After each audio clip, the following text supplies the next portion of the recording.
നമ്മളൊരു ചിക്കൻ മജ്ബൂസാണ് ഉണ്ടാക്കുന്നത്. കുറച്ച് വ്യത്യസ്തമായിട്ടുള്ള രീതിയിലൊരു സ്പെഷ്യൽ ചിക്കൻ മജ്ബൂസ്. അപ്പോൾ അതിനായിട്ട് ഒരു 1/2 കിലോ ചിക്കൻ എടുത്തിട്ടുണ്ട്. ഒരു മീഡിയം പീസായിട്ട് കട്ട് ചെയ്തതിന് ശേഷം നന്നായിട്ട് കഴുകി വൃത്തിയാക്കി എടുക്കുക.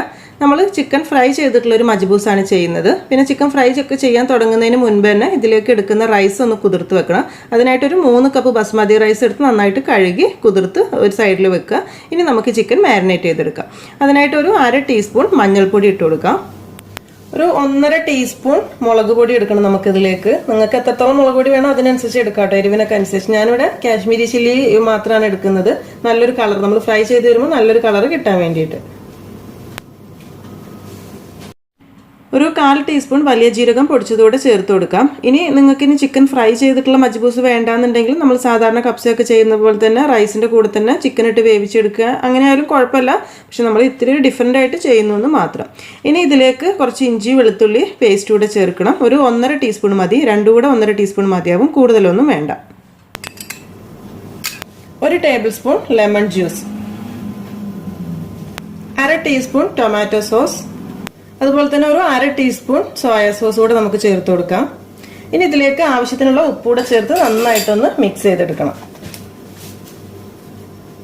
മസാലയൊക്കെ എല്ലായിടത്തും എത്തുന്ന പോലെ കൈ ഉപയോഗിച്ചിട്ട് നന്നായിട്ടൊന്ന് മാരിനേറ്റ് ചെയ്തെടുക്കാം. മസാലയൊക്കെ ചിക്കനിൽ നന്നായിട്ട് തന്നെ മിക്സ് ചെയ്തെടുത്തിട്ടുണ്ട്. ഇനി നമുക്കിതൊന്ന് ജസ്റ്റ് റെസ്റ്റ് ചെയ്യാൻ വേണ്ടി വെക്കണം. മിനിമം ഒരു 1/2 മണിക്കൂറെങ്കിലും വെക്കുക. സമയം ഉണ്ടെങ്കിൽ എത്രത്തോളം സമയം വെക്കാൻ പറ്റുമോ അത്ര കഴിയുന്നത്ര വെക്കുക. നമ്മൾ ഫ്രിഡ്ജിൽ വെക്കുകയാണെങ്കിൽ കുറച്ചുകൂടെ നല്ലതായിരിക്കും. ചിക്കൻ മാരിനേറ്റ് ചെയ്യുന്ന ഈ ഒരു സമയത്ത് നമുക്ക് കുറച്ചുകൂടെ നല്ലൊരു ക്രിസ്പി ആയിട്ടുള്ള ചിക്കൻ കിട്ടണമെന്നുണ്ടെങ്കിൽ വേണമെങ്കിൽ ഒരു ഇത്തിരി കോൺഫ്ലവർ കൂടെ ചേർക്കാം. അത് നമുക്ക് ഇഷ്ടമുണ്ടെങ്കിൽ ചേർത്താൽ മതി.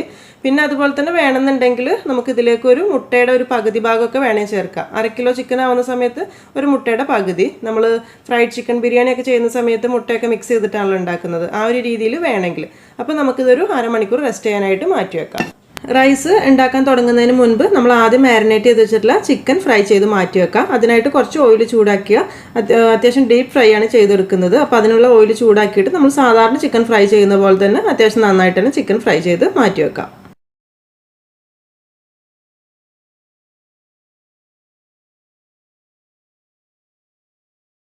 ചിക്കനൊക്കെ ഫ്രൈ ചെയ്ത് റെഡി ആയിട്ടുണ്ട്. ഇത് സൈഡിലേക്ക് മാറ്റി വെക്കാം. അടുത്തായി നമുക്ക് മജ്ബൂസ് റൈസ് ഉണ്ടാക്കാനായിട്ട് തുടങ്ങാം. ചോറ് വേവിച്ചെടുക്കാൻ പാകത്തിനായിട്ടുള്ള ഒരു പാത്രം വെച്ച് ചൂടാക്കുക. അതിലേക്ക് നമ്മൾ ചിക്കൻ ഫ്രൈ ചെയ്തിട്ടുള്ള ഓയിലിൽ നിന്ന് ഒരു 3-4 ടേബിൾ സ്പൂൺ ഓയിൽ എടുക്കുക. ഞാനിവിടെ സൺഫ്ലവർ ഓയിലായിരുന്നു ചിക്കൻ ഫ്രൈ ചെയ്തിട്ടുണ്ടായിരുന്നത്.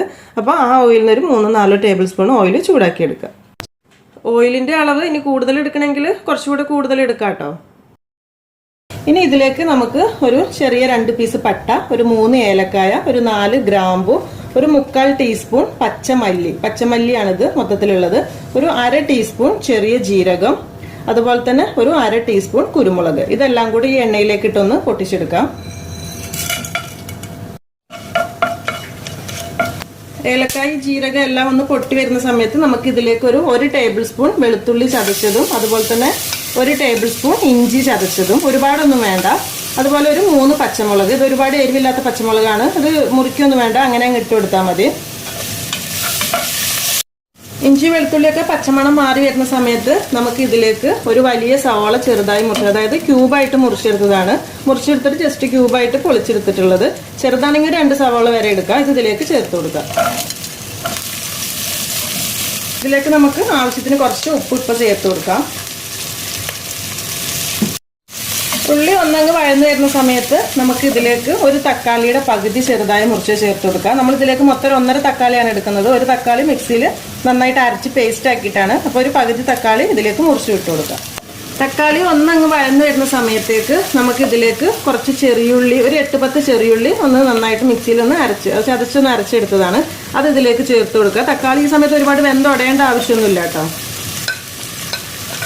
ഇതിൻ്റെ കൂടെ തന്നെ നമ്മൾ ആദ്യം പറഞ്ഞ ആ ഒരു തക്കാളി മിക്സിയിലിട്ട് നന്നായിട്ട് അരച്ചെടുത്ത് പേസ്റ്റ് കൂടെ ചേർത്ത് കൊടുക്കുക. ഒരു മീഡിയം സൈസുള്ള തക്കാളി അരച്ചെടുത്തത് എല്ലാം ചേർത്ത് നന്നായിട്ടൊന്ന് മിക്സ് ചെയ്ത് നന്നായിട്ട് തന്നെ ഒന്ന് വഴറ്റിയെടുക്കാം. ഇതിലേക്ക് ചേർത്തിട്ടുള്ള ആ തക്കാളിയുടെ ഒക്കെ ഒരു പച്ചമണമൊക്കെ ഒന്ന് മാറി വരുന്ന സമയത്ത് ഇനി ഇതിലേക്കുള്ള മജ്ബൂസ് മസാല നമുക്ക് ചേർക്കാം. അതിനായിട്ട് ഞാനിവിടെ ഒരു 1/2 ടീസ്പൂൺ മഞ്ഞൾപ്പൊടി എടുത്തിട്ടുണ്ട്. അതുപോലെ തന്നെ 1 ടീസ്പൂൺ മല്ലിപ്പൊടി കൂടുതലൊന്നും വേണ്ട. പിന്നെ 1 ടീസ്പൂൺ ചെറിയ ജീരകം പൊടിച്ചത്, വറുത്ത് പൊടിച്ചതെന്നല്ല, ഡയറക്റ്റ് പൊടിച്ചത് തന്നെയാണ്. പിന്നെ 1 ടീസ്പൂൺ ചുക്കുപൊടി എന്ന് വെച്ചാൽ നമ്മൾ ഡ്രൈ ജിഞ്ചർ പൗഡർ. പിന്നെ ഒരു 1.5 to 2 ടീസ്പൂൺ വരെ നമുക്ക് അറബിക് സ്പൈസസ് എടുക്കാം. ഞാനിപ്പോൾ അറബിക് സ്പൈസസ് ആണ് എടുത്തിട്ടുള്ളത്. നിങ്ങളുടെ കയ്യിൽ മജ്ബൂസ് മസാല ഉണ്ടെങ്കിൽ അത് തന്നെ എടുത്തോളൂ. അതല്ല കപ്സ മസാല ആണെങ്കിലും വലിയ കുഴപ്പമൊന്നുമില്ല. ഇതിൽ ഏതെങ്കിലും ഒന്നായാലും മതി. ഏകദേശം എല്ലാം ഒരു ഫ്ലേവർ തന്നെയായിരിക്കും. പിന്നെ ഒരു കാര്യം, കുറേ ആളുകൾ ചോദിച്ചിരുന്നു ഞാൻ ഏത് ബ്രാൻഡാണ് നമ്മുടെ അറബിക് സ്പൈസസ് ഉപയോഗിക്കുന്നത് എന്നുള്ളത്. ഞാനിവിടെ ഒരു ഫ്ലോർ മില്ലിൽ നിന്ന് നമ്മൾ ലൂസായിട്ട് വാങ്ങിക്കുന്നതാണ്. നല്ല ടേസ്റ്റി ആയിട്ട് നല്ല സ്മെല്ലായിട്ടുള്ള ഒരു അറബിക് സ്പൈസസ് ആണ്. പിന്നെ ഇതിലേക്ക് ഞാനൊരു മാഗിയുടെ ചിക്കൻ സ്റ്റോക്ക് ചേർക്കുന്നുണ്ട്. അതുപോലെ തന്നെ ഒരു ഡ്രൈ ലെമണും കൂടെ ചേർക്കുന്നുണ്ട്. അപ്പോൾ ഇതാണ് നമ്മുടെ സ്പെഷ്യൽ ആയിട്ടുള്ള മജ്ബൂസ് മസാല. അത് ഇതിലേക്ക് ചേർത്ത് കൊടുക്കാം. ഡ്രൈ ലെമണൊക്കെ എടുക്കുന്ന സമയത്ത് നന്നായിട്ടൊന്ന് കഴുകിയിട്ട് എടുക്കുക. പിന്നെ വേണമെന്നുണ്ടെങ്കിൽ ചെറിയൊരു ഹോൾ ഇട്ടാലും നല്ലതാണ്, കത്തി ഉപയോഗിച്ചിട്ട്. മസാലപ്പൊടികളൊക്കെ ചേർത്ത് ഒരു പച്ചമണമൊക്കെ ഒന്ന് മാറി നല്ലൊരു സ്മെല്ല് വന്നിട്ടുണ്ട്. നല്ലൊരു മജ്ബൂസിൻ്റെ സ്മെല്ലാണ് ഇപ്പോൾ ഉള്ളത്.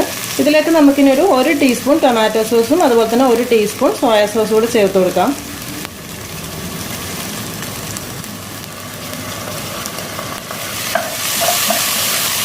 ഇനി ഇതിലേക്ക് നമ്മൾ ഒരു 2 ടേബിൾ സ്പൂൺ മല്ലിയില ചെറുതായി മുറിച്ചതും 1 ടേബിൾ സ്പൂൺ പുതിനയില ചെറുതായി മുറിച്ചതും കൂടെ ചേർത്ത് കൊടുക്കുന്നുണ്ട്. അപ്പം ആവശ്യമുള്ള മസാലപ്പൊടികളും കാര്യങ്ങളൊക്കെ നമ്മൾ ചേർത്ത് കഴിഞ്ഞു. ഇനി ഇതിലേക്ക് റൈസ് വേവിക്കാൻ ആവശ്യമായിട്ടുള്ള വെള്ളം ചേർത്ത് കൊടുക്കും. അപ്പോൾ നമ്മൾ 3 കപ്പ് ബസ്മതി റൈസാണ് എടുത്തിട്ടുള്ളത്, സെല്ല ബസ്മതി റൈസ്. അപ്പോൾ അതിനായിട്ടൊരു 6 കപ്പ് വെള്ളം എടുക്കുന്ന സമയത്ത് ഒന്ന് ചൂടാക്കിയിട്ട് എടുക്കുക. നമ്മൾ അരിയുടെ ഇരട്ടി വെള്ളമാണ് കേട്ടോ എടുക്കുന്നത്. വെള്ളം നന്നായിട്ട് ഒന്നുകൂടെ അങ്ങ് തിളച്ച് വരുമ്പോൾ നമ്മൾ കുതിർത്ത് വെച്ചിട്ടുള്ള അരി ഇതിലേക്ക് ചേർത്ത് കൊടുക്കണം. അധികം ആളുകൾ എപ്പോഴും ചോദിക്കുന്ന ഒരു ഡൗട്ടാണ് നമ്മളെ കപ്സ, മജ്ബൂസ്, മന്തിയൊക്കെ തമ്മിലുള്ള വ്യത്യാസം എന്താണെന്നുള്ളത്. ഏകദേശം എല്ലാം ഒരേ ഒരു ടേസ്റ്റ് തന്നെയാണ്. ഒക്കെ ഒരു അറബിക് സ്പെഷ്യൽ റെസിപ്പീസ് ആണ്. പക്ഷെ നമ്മൾ മജ്ബൂസ് എന്നൊക്കെ പറയുമ്പോൾ ചെറിയൊരു ബിരിയാണി, ഒരു മിനി ബിരിയാണിയുടെ ഒരു ടേസ്റ്റ് വരും. പിന്നെ നമ്മളെ നാട്ടിലേക്ക് എത്തുമ്പോൾ ശരിക്കും ഒരു അറബിക് ടേസ്റ്റിന് വിട്ട് നമ്മുടേതായിട്ടുള്ളൊരു നാടൻ രീതി. അപ്പോൾ ഏകദേശം ഇതൊരു പക്ക അറബിക് ടേസ്റ്റ് അല്ല കേട്ടോ. ഏകദേശം നമ്മുടെ ഒരു നാടൻ ടേസ്റ്റ് വരുന്ന ഒരു രീതിയിലുള്ള നല്ല ടേസ്റ്റി ആയിട്ടുള്ള ഒരു മജ്ബൂസ് ആണ് കേട്ടോ. വെള്ളം നന്നായി തിളച്ച് വന്നിട്ടുണ്ട്. ഇതിലേക്ക് നമ്മൾ റെഡിയാക്കി വെച്ചിട്ടുള്ള അരി ഇട്ട് കൊടുക്കാം. അരി ചേർത്ത് കഴിഞ്ഞപ്പോൾ നന്നായി തിളച്ച് വന്നിട്ടുണ്ട്. ഇനി നമുക്കിത് അടച്ചു വെക്കാം. ഒരു ചെറിയ തീയിൽ ഒരു 20 to 25 മിനിറ്റ് വരെ വേവിക്കേണ്ടി വരും. ഒന്ന് നോക്കുക, ചിലപ്പോൾ ഒരു 20 മിനിറ്റ് മതിയാവും, ചിലപ്പോൾ ഒരു 25 മിനിറ്റ് ഒക്കെ. അത് ഓരോ തീയിനനുസരിച്ച് കേട്ടോ. ഹൈ ഫ്ലെയിമിൽ വെക്കണ്ട, കാരണം പെട്ടെന്ന് തന്നെ അരിയിൽ വെള്ളം വറ്റിപ്പോകും. ഇതൊരു 1/4 ഭാഗം വേവുന്ന സമയത്ത് നമുക്കിതിലേക്ക് കുറച്ച് ക്യാരറ്റും അതുപോലെ തന്നെ ഒരു ഇത്തിരി ക്യാപ്സിക്കം കൂടെ ചേർക്കാനുണ്ട്. റൈസ് വേവിക്കാൻ വെച്ച് കഴിഞ്ഞ് ഒരു 10 മിനിറ്റ് കഴിഞ്ഞിട്ടുണ്ട്. അപ്പോൾ അത്യാവശ്യം വെള്ളമൊക്കെ ഒന്ന് വറ്റി വരുന്നുണ്ട്. കുറച്ചുകൂടെ വേവാൻ ബാക്കിയുണ്ട്. അപ്പം നമുക്ക് ഈ സമയത്ത് ഇതിലേക്കൊരു 2 ടേബിൾ സ്പൂൺ ക്യാപ്സിക്കം ചെറുതായി മുറിച്ചത്, അതായത് ഒരു ചെറിയ പീസ് ക്യാപ്സിക്കം ചെറുതായി മുറിച്ചതും ഒരു 2 ടേബിൾ സ്പൂൺ ക്യാരറ്റ് ഒന്ന് ഗ്രേറ്റ് ചെയ്തെടുത്തതും. പല ആളുകളും പല രീതിയിലായിരിക്കും കേട്ടോ മജ്ബൂസ് ഉണ്ടാക്കുന്നത്. ഞാൻ ആദ്യം പറഞ്ഞല്ലോ, കറക്റ്റ് ഒരു പക്ക അറബിക് മജ്ബൂസ് ആയിട്ടല്ല കേട്ടോ ഞാനിത് പ്രസൻറ്റ് ചെയ്യുന്നത്. അപ്പോൾ നമുക്ക് ഇതും കൂടെ ചേർത്ത് മിക്സ് ചെയ്തിട്ട് ബാക്കിയൂടെ അങ്ങ് വേവിച്ചെടുക്കാം.